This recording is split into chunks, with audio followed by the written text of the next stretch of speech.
Untuk makluman tuan-tuan, setahun yang lalu kita telah membuat satu laporan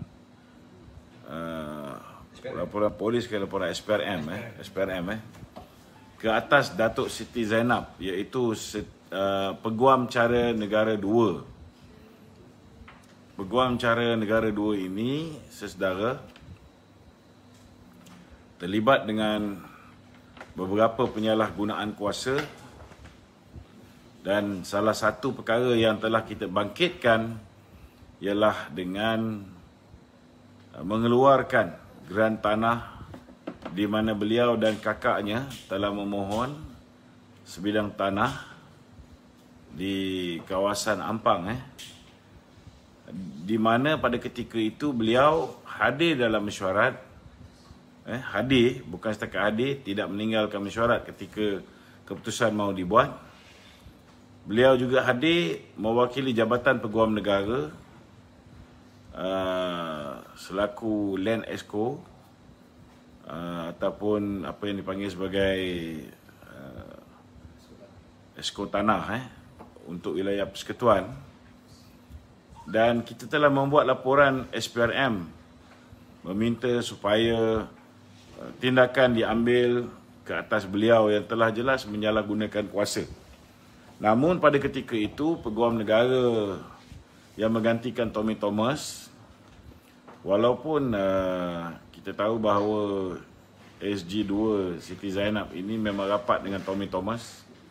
Kalau dulu sebelum arahan disampaikan oleh Lim Guan Eng kepada Tommy Thomas, Lim Guan Eng akan menghantar apa yang dipanggil sebagai Tony Puah, dan Tony Puah sebelum berjumpa dengan Tommy Thomas akan masuk ke bilik Siti Zainab, berbincang dengan panjang lebar, barulah pertemuan dengan Tommy Thomas akan berlangsung. Apa yang menyedihkan kita, tahun lepas patutnya tindakan diambil ke atas Siti Zainab. Pada ketika itu, Peguam Negara Idrus Harun telah pun melindungi Siti Zainab dan hanya tidak menaikkan pangkat beliau kepada SG1. Itu yang Datuk Razak Musa telah masuk sebagai SG1 ataupun Peguam Cara Negara 1.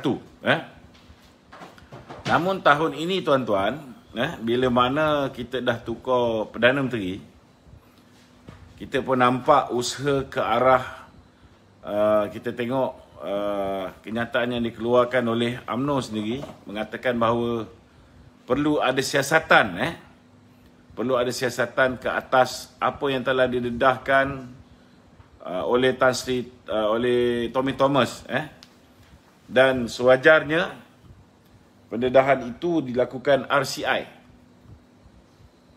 Kalau kita buka benda ni, maka Gopal Sri Ram juga akan terlibat, Tommy Thomas juga akan terlibat, pemimpin-pemimpin Pakatan Harapan juga ramai yang akan terlibat, malah Siti Zainab juga akan terlibat. Namun kali ini kita amat terkejut dengan tindakan Peguam Negara yang bila masa saja bakal digantikan ni. Beliau telah mengangkat seorang yang pada masa setahun yang lalu beliau sendiri tak mahu angkat sebagai SG1. Malah Siti Zainab sanggup pada ketika itu, kalau terpaksa tukarkan dia pun dia sanggup ditukar daripada diambil tindakan oleh pihak SPRM. Dah tutup tahun lepas, kali ini kita lihat sekali lagi Siti Zainab diselamatkan oleh Idrus dan dinaikkan pangkat daripada Turus 3 kepada Turus 2. Jadi KPI orang yang nak naik pangkat dalam Jabatan Peguam Negara ni, kalau tak terlibat dengan rasuah, tak terlibat dengan skandal, mungkin susah nak naik pangkat agaknya. Yang ini kita nak tanya dengan Peguam Negara. Adakah dia nak tunggu sampai kita keluarkan geran tanah dia, baru dia nak mengambil tindakan? Itu sebab kita mengharapkan Perdana Menteri, kita minta supaya segera disiasat Peguam Negara ni, dan dalam masa yang sama dalam masa yang sama, segeralah tukar mereka-mereka yang sepatutnya ditukar.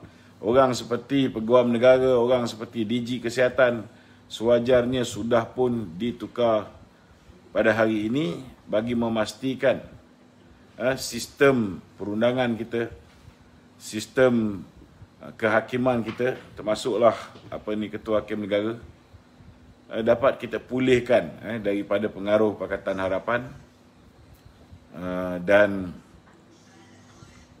dapat kita kembalikan semula sistem yang sudah menjadi law of the jungle ini menjadi rule of law kembali.